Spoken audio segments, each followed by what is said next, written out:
don't know what the young brothers are going through. Y'all don't know what the young brothers are going through. Y'all don't know what the young brothers are going through. Y'all don't know what the young brothers are going through. Y'all don't know what the young brothers are going through. Y'all don't know what the young brothers are going through. Y'all don't know what the young brothers are going through. Y'all don't know what the young brothers are.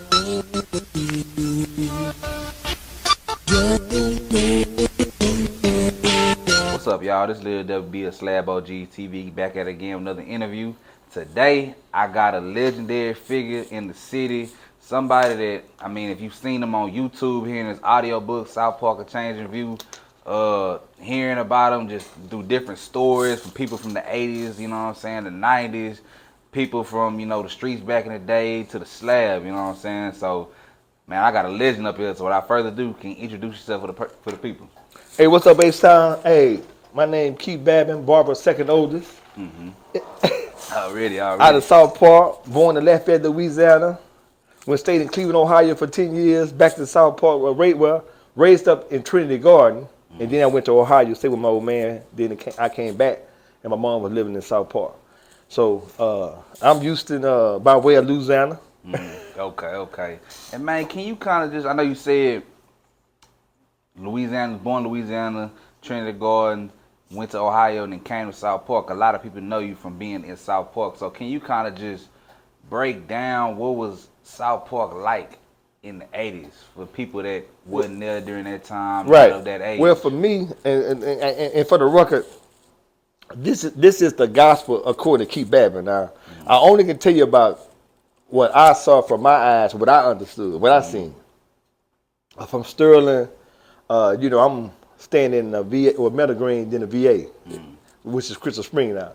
So you had the slabbers, Elbow and Bowl dude was, they was coming back from criming, but they crime during the morning to afternoon, then they come to the high schools, right? So Sterling was one of the main schools they coming to. They like they hit Sterling, they hit Ward, they hit Jones, then they hit Yates, because Yates was kind of far, in the third ward. So I just did see him, and my favorite man, out of the classy and niggas on them elbow, why can't why? Man, that nigga was so classy with that white T-shirt on, the white Neiman's markers. He had the photo Impala. Man, it was the white before the rag came, the white vinyl with that roof in it. And I just watched this boy, man, just creep up on Sterling, man. And that boy just be jamming that Phil Collins, Feet in the Air. And, we coming out of school, I just see them boys, Poopy, Lynn, Stefan, Beta Beta, a lot of these boys, they had the Hollywood car, like the little low rider. But everybody, the Regals, Ricks in the cars. So I'm watching these boys pull up, Alvin, but back then the boys had like car sections. Like you got the Monte Carlo that was like Lacey and them, Arthur B. Marvin them. They had all them MCs. Then you got the Smitty had the Too Fancy. Now my boy that I got close to, which is Chris and them, I think it's like the uncle, Bun B brother, not Bun B, Honeybee. Floyd, Are You Game? Yeah. That's my boy. Okay. I just said, I just DJ. I just said mixtapes. Yeah. So I met Floyd was coming through Sterling one day, had a two-tone beige and brown Regal. I'm talking about thump. I'm talking about he worked at the music place. Yeah. So that made me, you steady absorbing all of that. Man, they won't be like them niggas, man. And they was criming then, no drugs involved. Every time I interview an OG from the 80s, they always say criming. Can you break down for the viewers what criming is? Well, in my era, the criming mean you got to know what you do. Like a car, criming screwdriver, cranking up cars. Yeah. So we were still in T-tops, tailgates, and Ricks or Ricardo seats. And there were a lot of them lowriders with the Hollywood. They had them Ricardos with the net right there. I had them in my band in Cherokee. But yeah, man. So that was known like like Smitty Too Fancy, Poopy, Lynn, Dean, Cantu. So man, I keep talking. I can go along with man them low rider, the little low rider with the Hollywood beat bouncing. Yeah, so like a Mexican car. During this time, you naming all these names. What years is this? I give it like 84, 85. 84, 84, like 84, 85. Because I got into the drugs in 86. But like I say, I'm one of them guys that like to just observe, man. But like I said. And these boys was like, they went from them Regals and them Cutlass, them Hollywood low riding car be bouncing. Yeah. And them same cramming boys, all them boys stole. They go get some cars. Yeah. Right? And you can buy them. Right? You had to go get them. So, and I always hear this too, that people from the 80s always kind of talk about that. The first time a lot of people seen them wheels was white folks driving. Oh yeah, just Katie. Yeah. Cause when I first got mine, we had to go get them. You want me to see it? I ain't know how to crank. I was an elbow. I'll break the window. Yeah. And the boys, pop that steering wheel. And they used to do something. I don't know. And I drive. Yeah. I break the window. They crank it. I drive it. And kept them tennis on. If the police get behind me, it's gonna be a foot race. You're gonna see them sides. Yeah. Okay. And that's how it was. I ain't never seen nobody buy them, but everybody that had them. They crimed them, and then they were selling them. I heard some boys talk about 5,000, 6,000. I ain't never heard about no 5,000, 6,000. I heard them when I came out the Fed. The rims said, no, man, rims was, you buy a set of rims like $375, $400. That is unheard of. Man, that's the truth. Nah, man, I said, talk about 4,000, 5,000. Man, not no elbow, man. I had a garage full of them when the Feds coming to the house. I had low profile, all cross threads, Vogue on 84, just rolls them in the garage. Yeah. Right. So was cranking before the drug game? Yeah, before. Yeah, right. Okay. So everybody was cranking went into the drug. They already was cramming. Like in my book. How did that affect SouthPark specifically when the drugs came into play? You heard what I told him in the book. A welcome visitor, but later unwelcome. Because he came in and it was like a quick high, like they said on Do Jack City, the movie. And like I said, the boys, everybody was smoking. They were popping pills. Smitty and them was, the only one I know was coming on roast leaf with the fry.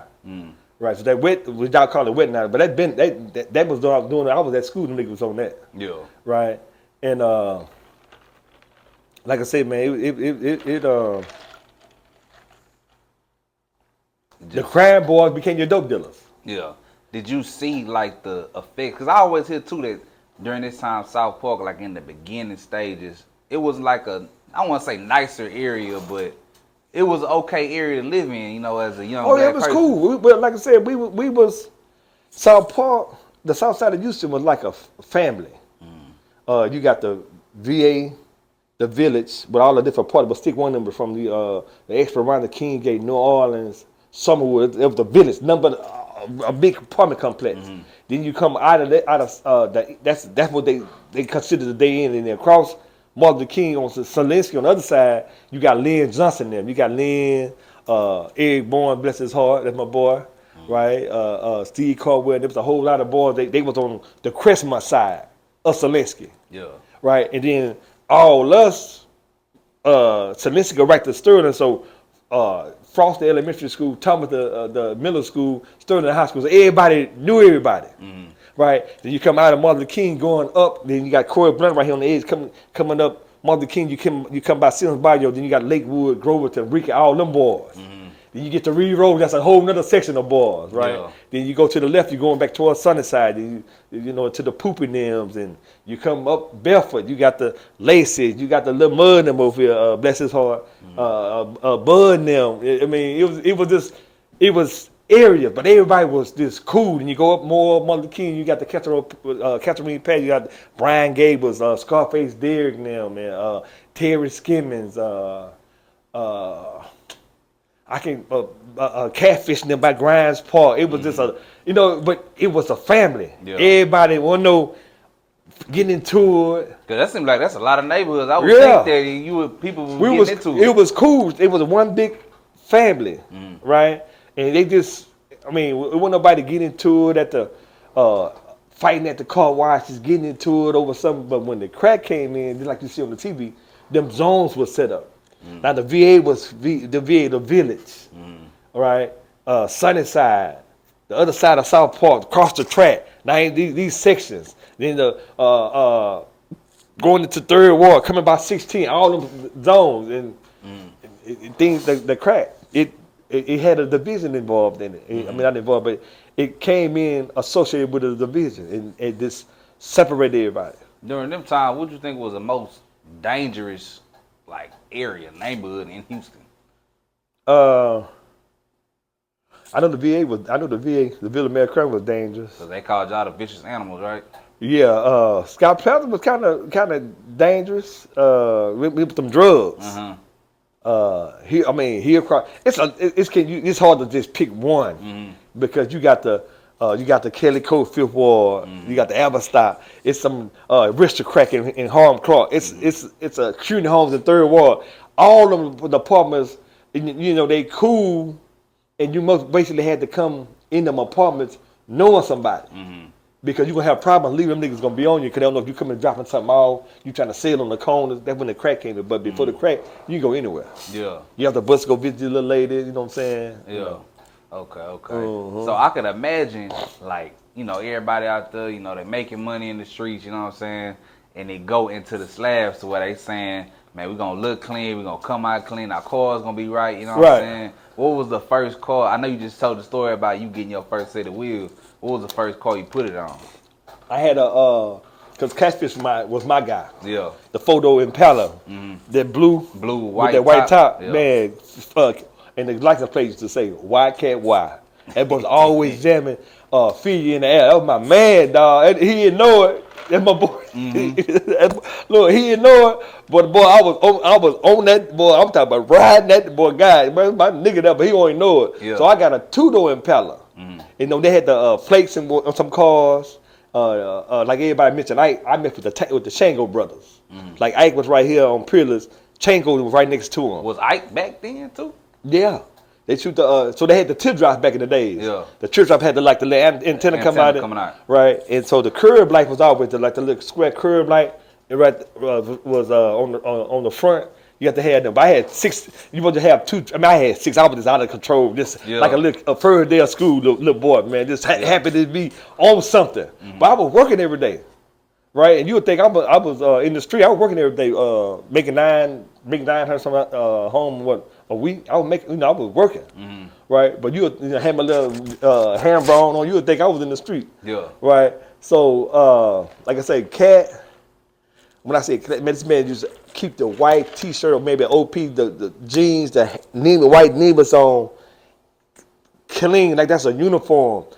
AC blowing cold, man, and just jamming, man. I mean, I'm talking about car belly moving clean. I mean, smelling good. I mean, these boys call it like that on the showroom floor, man. You look at them. Yeah. And like I say, my guy I got attracted to was Floyd because I sold tapes. And I stopped this boy one day, Floyd, quitting them uncle, all you gang Floyd. Man, I'm talking about thumping. So I sold them tape there because I had Blast Records. So me and Dare was kind of wasn't able to find out, man, who's this boy? I was DJing when I was in Cleveland. Grandmaster Flash showed me how to mix and scratch. I came out here with that. They didn't know nothing about it. Yeah. Yeah. Dang. That's so Pace got the thing. Don't touch that stereo. Yeah. Trouble Funk. Yeah. They interviewed me on Kids Jam. I'm doing the mixing and scratch. Yeah, they know about all that. Yeah. But some boys out here like C Burgermeister, Lionel Mac, bless his heart, he passed too. But them boys was cold on them turntables. So I was selling mixtapes, and so I had stuff like Once Upon a Time, boom, like little nursery scream. Then they say Once Upon a Time, that was in the land of Run D. It was Fred Thompson beat. I started all that. Yeah. You know what I'm saying? Okay. And so Floyd was playing out my tapes. Man, me and Floyd was selling almost like 100 tapes a week. Yeah. He was jamming in the RU game. I got them samples going. I was sampling in '83. The Martha Troutman songs.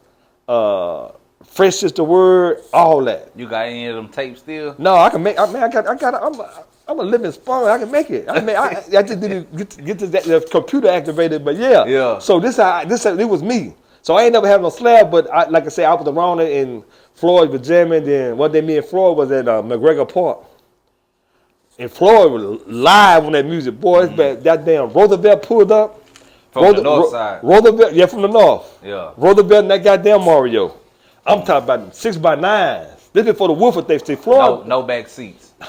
Yeah, they had that blacks was Roosevelt. That the woofer was like the diamond tuck. Yeah. Every button for the bed. That's a woofer. I mean a speaker. Man, you hit it, man. Dog, I don't know how to put it.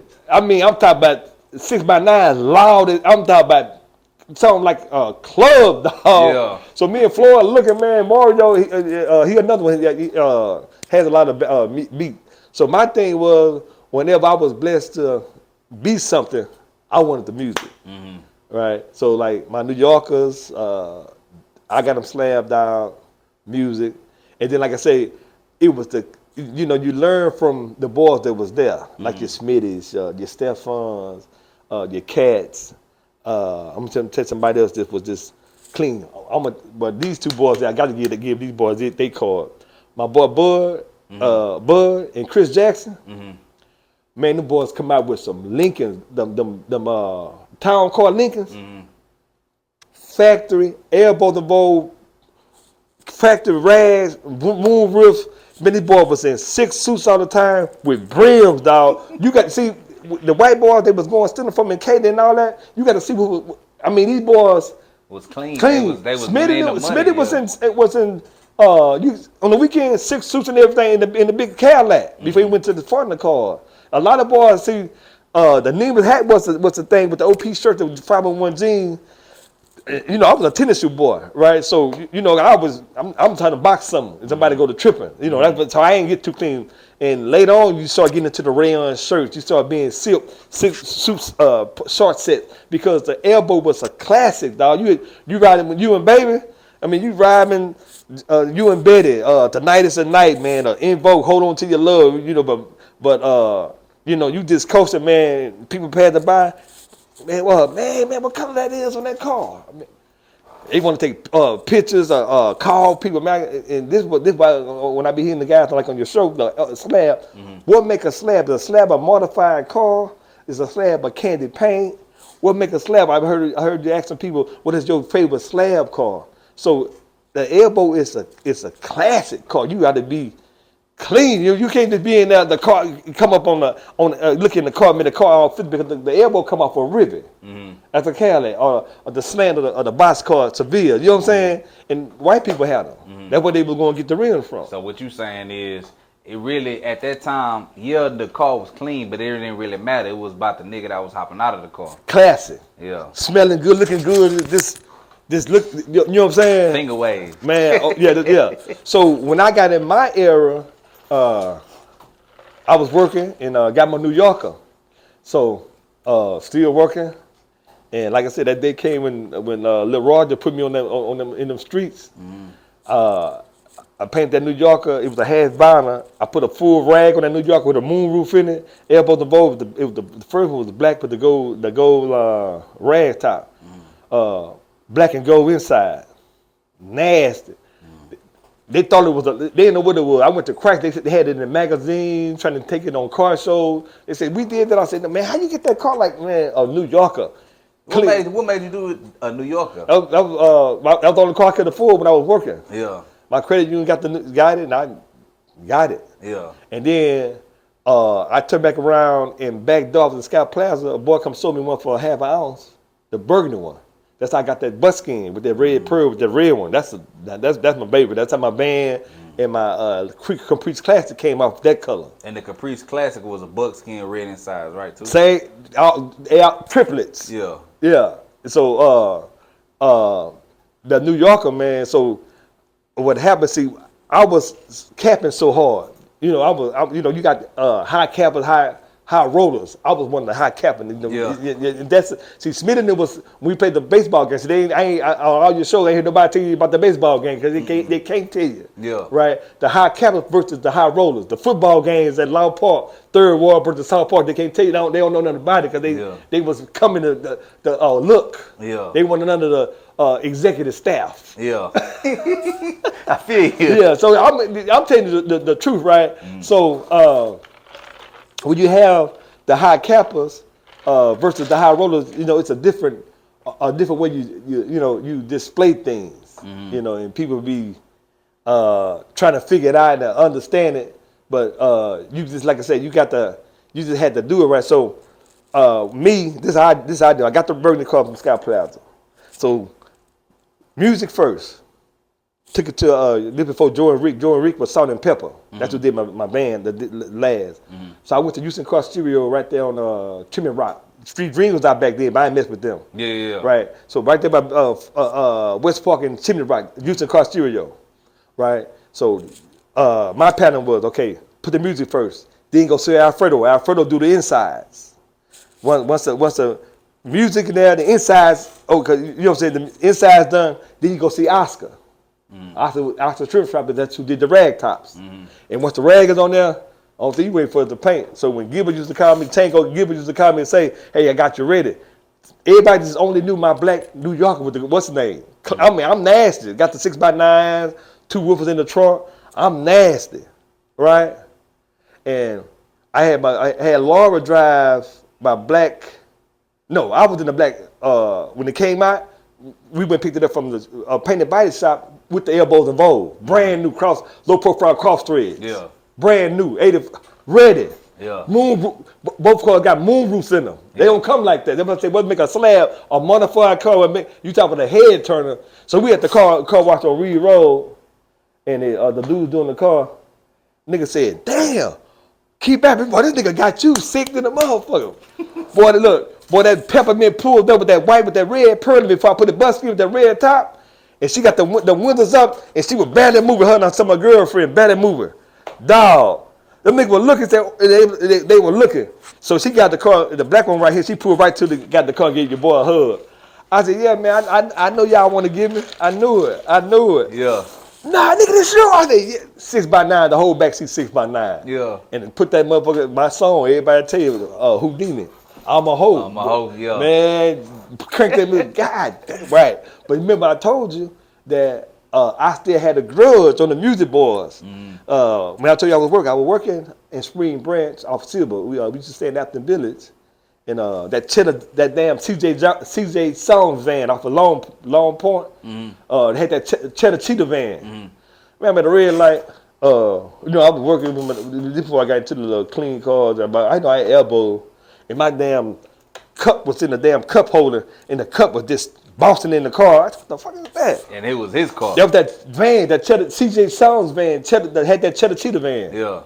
And I always, I'm gonna get you, boy, one day, right? So when I got on my feet, being a chemist, unlicensed chemist, right? I got into the, I'm having money, so we got the van. Nobody knew nothing about it. The van came out on a Friday, and Friday night, it was sections. Tuesday night is Jamaica. Friday night is Carrington. Saturday, mainly been the Benz, Palladium, Rhinestone. Real quick, man. After the episode of SlabOgsTv, I got a Volage.biz, man. It's a shoe company based out of Houston, 100% made out of Italy. Hey, man, y'all see it right here, man. Comfortable, easy to walk on, you know what I'm saying? They stylish, Slab Sundays. That's what I'm riding in, man. Free shipping, money back guarantee. So after the episode, y'all go to Volage.biz, man. And man, y'all come down stylish, man. It's sponsoring SlabOgsTv, so you know y'all. If I'm rocking with them, we gotta rock with them. You know what I'm saying? So Sunday is Deuce Pork and Gucci's. I came out on a Friday with the van. Nobody seen it. Nobody know I had it. Put a roof in it, bulletproof windows in it, elbows and bows, 618s. Peanut buckskin with the red pearl, the red rag on it. 618s. Rick seats. So at Carrington's, everybody at Carrington on Friday, And my boy said, everybody was looking at me. I thought, man, what the hell out here? I'm this exit the freeway. So you hear boom, boom, boom, boom, boom, boom, boom, boom, boom, boom. I'm jamming posse on Broadway. Yeah. Right. And so when I hit, coming up Buffalo Freeway, I hit make the right on Main. I got on, me and Betty started talking, Betty Rack. You know what I'm saying? Tonight's the night. Yeah. Yeah. So I had to show these boys, right? So I hit Main and made that right coming up right there, not Murray, what that is? That's Crest Ridge, West Ridge. Right there. So I turned, came back up to Carrington. And man, everybody mouthed this. I didn't know what the hell. And look, I got on gun shooting range. We used to go to, in the street at the shooting range. You don't need to be up with somebody shoot 5 times, you miss him right up on him. Yeah. So we stayed in that occupation we was in. You had to, you got to go to the shooting range and keep your aim on, right? So I went in there and stole the damn headphone. Sitting there, man, the 18s make you suffocate. Do you think that was the loudest car that ever came out the city? Because I hear people that say you would be on one end of MLK and you would hear him kill you coming from the other end of MLK. No, because I ain't gonna hear the TJ songs. The Chester Cheetah Man was louder than me, and the Texas radio had a passenger van, 2018s in it. The side of the van just be sucking in. Yeah, that's a lot of power. What about the Cherokee? Cherokee just like, it wasn't number 4 woofers. And see, the Cherokee, it was me and 418s though, right? Yeah, 418. Yeah. It was candy blue, the gold red, the Ricardo. I had just viewed it to see how it looked. So what happened? Lynn had a burgundy one, and then I just got one to mess with Lynn. But Lynn had 418s. I had 6 in my van. So me and Lynn, I always used to put a bumper. We just go right there and let the crowd judge who. Yeah. Right. So I got tired of messing with Lynn. So one day, Lynn, where you at, boy? I said, oh, man, I'm at the car wash. So right on Celestia and Martin King, I gonna be Lynn up here. They waiting on me to pull up. I didn't know he went from 418s in the Cherokee to 818s. And I had 6 in my van. So I pulled up, we go on there. I said, oh, then you went did the car over the Cherokee. He nice, Lynn opened the doors up.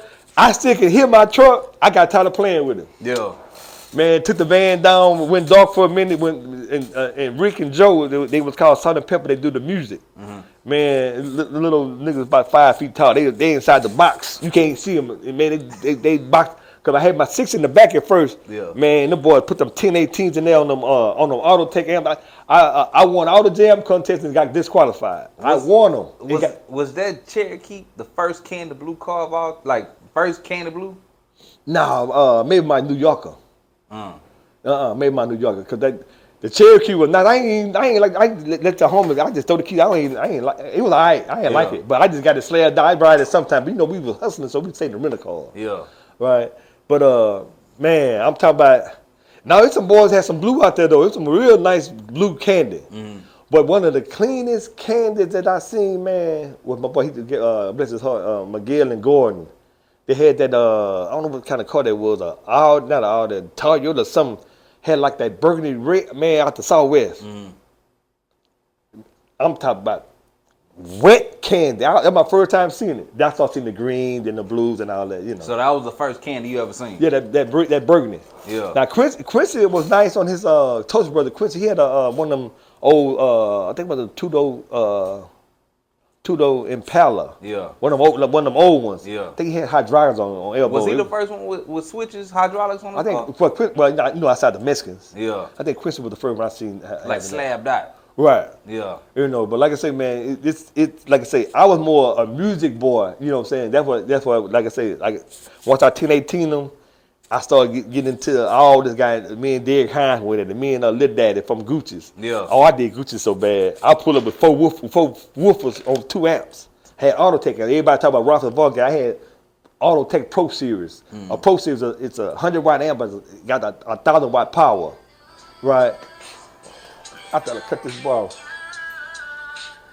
Man, sorry about that. They good. Yeah. So what's this? So I pulled up the Gucci's. Just like I did Derek Hines at midnight hour. We going at it. I got 4 woofers on. I said, nah, man, you ain't ready. They said, what you talking about? What you ain't? They want to go for the titles, for the truck. You ain't ready. I got 4 woofers on, and I hear my truck. You ain't ready, the door was open. This my door speakers on, and 2 woofers. And like I said, I get tired of playing with remote control, and hit them other 3 amps, the other 3 buttons. That's 3 amps with 6 woofers. The rock star break dancer. Everybody, God. Once the windshield run off the windshield about to run off the windshield, like they about to run and like and get stuck like this here, bump up and that windshield start cracking. I gotta, hey man, I gotta cut it off. They gonna break my windshield. Yeah. I stay again with windshield. Yeah. Cause the power. So when people want to jam against me, I sit in their car. I say, you ain't ready. If I can sit in your car, you ain't ready. They sit in my car, man, God, can't breathe. The hell moving and everything. Yeah, man, but like, when you see me riding down the street, I got gun headphones on. Like literally, you riding down the street with headphones. headphones. I tell you, that's that boy I got the gun headphones from the shooting range. Yeah. Anybody listen to no 1018 on 5 amps on amp every 2 speakers? I was about the music. Alpine system. You know, I was about it. Yeah. So this what made me like I used to ride the bus to go to on Sundays, watch them boys take that cab. And then I later on became Martin Luther King. Because you could on Sundays, man, what Keith Babin them at? Because I got the van got the music. I got 2 rental cars following the van because when we park somewhere, we go to Deucer, we go to Gucci's, McGregor, Law Park Bass, wherever we go, I'm going to park the van and the rental cars going to jump the submarine batteries out. And we got a block party. Got all the music. And so everybody just take their cars and make this like we used to do Galveston. They ain't understand it. And we boys just come down, boys just hit that Martin Luther King, right? And just like one of them intersections, the boys used to like this here, and just to open up and block off the traffic. I just come in that van and just do a whole circle in the middle. I'm talking about thumping. Yeah, everybody jamming. Boom, boom, boom, boom, boom, boom. And people, they coming out their car. Yeah. And we come on through and we on the way to Galveston. Yeah. 60, 70 cars, slabs. Yeah.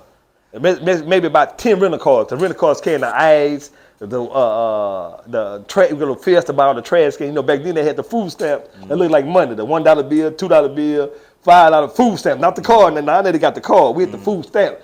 10, 15,000 food stamp. And go filter about everything out of there. All the liquor, trash cans. When we get the gas, we buy our ice. Man, what was like the best place to hit? Like out of the whole week, this is one spot we gotta hit this weekend. We gotta hit this week. That was a must. We can miss any other one, but this spot we can't miss. It's every day was different. Tuesday you gotta go taser Jamaica. You gotta go do it like a celebrity do a walkthrough. You gotta just do a drive through. Everybody know you still here, right? Sundays. Do support Gucci's, right? Saturday, Friday and Saturday, it mainly been rock. North, you got the Palladium, the Rhinestone Wrangler. You know what I'm saying? The Richard Point 9. It's different spots. You got if you gonna ride, but Sunday, do support Gucci's. Tuesdays to make that's mandatory. Yeah. And Friday, that's what we got. Friday character. And like Karen's, like I said, it was a pool hall about big as this room. And they don't, like I told me in the book, they don't get OGs no credit. It was just a pool hall. So people, you see it's thick with people. People coming to see who they are. Like them little cookies be rolling up. They trying to get they trying to get up under the one of them all expenses paid programs. Did you get that one? Like I tell people all the time, all the expenses paid programs. Yeah. It ain't tricky. Like I knew I had a tricky disorder. Yeah. You know what I'm saying? So man, characters. You got some of Houston finest. Like they had the movie called Brooklyn Finest. You got Houston finest up in there, man. On the south side, you got Smith. You got me, you got your Craig Hicks, you got your Lens, you got the Blair, you got Bud Poopy, you got Lil Ant, And every female in the city knowing about y'all. When you come in, because they being like statues. Yeah. Because you about to see some people. Like you might see Smitty doing, we might got a baseball cap on, shirt, a t-shirt in, but on the weekend, man, that's Smitty, two dresses people I just love seeing on the weekend, My boy Blair Farrakhan and that damn Smitty. And Cato, Drac Cato. Drake, yeah. Man, these boys, man, I'm talking on the weekend, you wouldn't believe these boys, man, them niggas be clean, silk. I'm talking about niggas like something off TV. Yeah. This be chilling, dog. Yeah. Yeah. But you know, I was I be like, I'm over other niggas, so I'm gonna try to be, I'm hoping somebody to trip out. Like, we gotta box somebody's ass tonight. So I wasn't right, I ain't like to get too clean. I wouldn't never think being, but them boys just be in there like, Walter D will tell you ever talk to him, Smitty. The club, if he at the main event, he at the Rock, wherever he at, we gotta hear Frankie Beverly for 2 hours. Frankie Beverly Mays? Man, that was his people. Yeah. Him and Kato, they gonna play that out. Yeah, and then that's Walter D. About to play Smitty in now. He about to they on the pool tables. We gotta hear Frankie Beverly until Smitty to 12 o'clock. And you trying to hear Houdini? Freaks come out that night. We dance. Yeah. Like nowadays, these boys don't even dance. We doing a little line dance and everything. Man, my little hair sweating out, my little gel coming down my face. I'm taking $100 bills, wiping my gel and throwing them on the ground. You know what I'm saying? Like I said, I'm a little cute nigga, dog. Yeah. So we dance. You know what I'm saying? What made you get the finger waves? I gotta ask. Yeah. We had a studio together. Not a studio. We had a beauty shop together. Me, Smitty, and Fat Pat on Skype. It was called Handmaster Express. Yeah, I ain't know you had someone Fat Pat too. Yeah, not Fat Pat, the rapper. Fat Pat. There's another Fat Pat. Pat Lemons. No, this Fat Williams. Okay. This is how him and this. I was a chemist. I turned to outlaw. Outlaw had one that dead or alive. I turned to outlaw hanging with Smitty and Fat Pat. So I was a good guy, real good dude, man. Guy with them boys, man, started getting into dummy keys, counterfeit money, and I went, man, yeah, dog. They met yeah. So Fat Pat, we had the studio, we had the Handmaster Express, the beauty shop. So I'm looking Queenie, a Bun wife. Queenie tough on that hair fixing. Queenie, her little sister Tanya, Dee, Gina. That's a hairstylist back in the day. I'm talking about Go, right? So I'm in there one day looking through the magazine. I think I seen one of them boys, Lil Richie or somebody, Morris Day. I said, man, I said, man, I'm gonna wear that. They put that perm on your boy, man. They fix your boy up. Boy, with that gel. Nigga, I'm in that mirror. I was like, shh. Boy, it was over after that. Yeah. Boy, I saw like a sticker talking about, boy, this boy walking with them Jabos on, but Jabos type boy, you talking about, nigga, you can tell me. I mean, I stayed in the girl's bathroom in the mirror. Yeah. Yeah, with a finger wave. Yeah. Walter D used to say, well, y'all, that lady, the 5 Heartbeats just walked in. And you look, walk in, and you'll get some bills paid. Remember I told you all expenses paid program. Yeah, it ain't tricking if you got it. Yeah. Okay. Yeah. So, man, how did you discover, fast forward a little bit, how did you discover Street Military? Because that's like a South Side, legendary group. I was at the house, Jantel, she from SouthPark on Belmont. Ladare was her godson or like a little cousin. Ladare was with him and Ladare and Lil D. They was from Rebel Ruckus with the DeWitt boy. They had a record label called, I think, Rebel Ruckus on OST. So there, them wore them kid and play haircut, that big old fro haircut. Yeah. Used to grab their foot and jump through their leg. Yeah. All that back spanning and all. They used to dance and then they started rapping. So, I always knew them cool. So I was at the house one day. I just came back from Cleveland. When I come back from Cleveland, I'd be wet, soaking wet, be like a hurricane, wet, thick. When I come back from Cleveland, thick. Yeah. Cause I was 9'5" for my when I go to the store for 9'5" up there, 9'5" turned to 35. So I got like a little 20 something, thick. Yeah. Right. So I'm in the, I got my little vest on. She knocking on the door. I'm like, who is? I said, what's up, girl? Man, please just tell my little cousin there, man, you'll like him. So I had a studio in my house. Cause I was into music, though, like the DJ. So I had a nice setup at the house. Man, come on. They came in the house. They got attitude with Lil Dale, Icy Hot, and Lil Fleet. KB later came to, KB was out of Trinity Garden. I know KB people, his cousin, uncle them, Lucci and Papu. I went to school with Lucci and Papu. Right? We all went to Terror together. So I know them real good off Lavender Street. Yeah, I told you I was raised in Trinity Garden.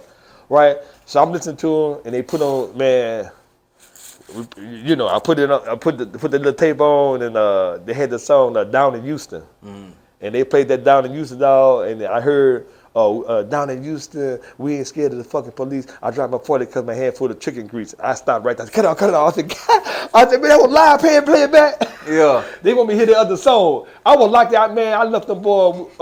They left. I think I'm gonna spend like $200,000 on whole studio equipment. I let them pick out everything. I had with like the DJ, and this how that happened. Yep. And we got together. We bought keyboard, mixing boards. I went and bought a whole studio, man. That's how it started. Yeah. My son's name was Gerard, and you know, being a capping nigga, so my production company was called Paid with Pool, not Paid in Full, Paid with Pool. Right, that was the name of my production company. Yeah. So Street Military, we went through the ropes. Jay had rap a lot, so I'm trying to get everything going. So I'm going through Fifth Ward to Houston Ruckers, get my Ruckers printed, got the cassettes to Houston Wholesale. We doing everything, man. Like I said, and my mind said, oh, man, this must be my outlet to get out these streets. Yeah, that's how that happened. So I bought them boys cars, put them in houses, and it was, man, in the DJ 97, Bernard and them had just started to open up 97. I was already cool with Robert Scorpio from 102. And see, Jay plugged to him. You know, I had to pay to get my songs played. Say Scarface with that mind playing tricks on me, and what that other song? My Scarface mind playing tricks on. What's the other one he had? Mr. Scarface. Small time cocaine. I lived in the small time when he was with Lil Troy. We would Lil Troy. Yeah. That song, right? I forgot the name of it, but that was my spot. So I'm trying to get it going, man, and trying to, you know. But like I said, I had to pay him. So, but 97 I just started. They had a DJ called Jimmy Olsen, and Bernard was a friend of mine's. Knew him. He was the program director up there. So, shot him $3,000-$4,000, man, this gonna play my song, man. Golden Boy come on at 6 o'clock. So Street Military did a commercial. Instead of Street Military, can I have another hit? Dun, dun, dun, dun, dun. You know, that down in Houston, we ain't scared of the police, right? So they take Street Military can have another hit to Golden Boy, please, could I have another hit? Yeah. Golden Boy, that's how they have. So we played the commercial, and then they said, boy, Golden Boy coming at you, boy, at 6 o'clock. We live at 97 about, boom, boom, boom, and coming at you, we got the brand new Houston's own Street Military. And that was that boy Klondike Cat. Y'all don't know what the young brothers are going through. Yes, sir. Yes, sir. That's my song, dog. Yeah. So that happened, and that's where we went. And then we started branching out. But boy, I'm gonna tell you one of the coldest things nobody know about, like the Southwest by Southwest. It used to be called the BRE. You know, they had the Jack the Rappers. It had something called the BRE. It had it's like the Southwest by Southwest. It was 4 times a year in different cities. The one in New Orleans got Street Military Gary together in '92. They had that the BRE in New Orleans in March. They down there in the drop top, the van. I had my other little vans. I just carried Street Military around. They had like 615s in it.